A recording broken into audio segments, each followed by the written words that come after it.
Hi guys, welcome back to my another mini blog. 26th of February ছিল আশিসের birthday. তো I thought কি 25th আমি কিছু একটা স্পেশাল ওর জন্য করি। আশিসকে আবার যদি খুব তামঝাম করে কোনো কিছু আমি গিফট দিই না বা খুব বেশি বড় কোনো সারপ্রাইজ রাখি না, ও দেখি আমি খুব একটা সারপ্রাইজ হয় না আর ওর খুব একটা ভালো লাগে না। তো আমি এবার একটু চেষ্টা করেছিলাম যে ওর টেস্ট অনুযায়ী আমি সিম্পল অ্যান্ড সর্টেড একটা বার্থডে প্ল্যান করি।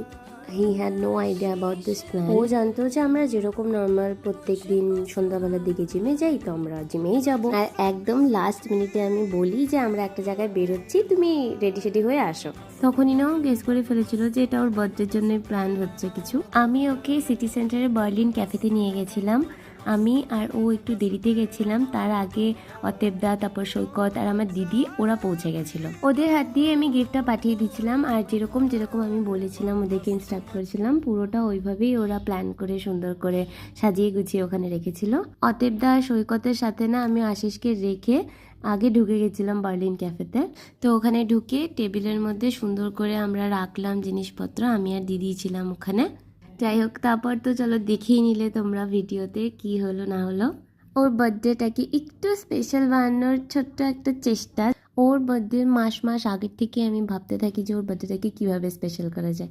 এনিওয়ে, এটা ছিল বার্থডে পার্ট 1।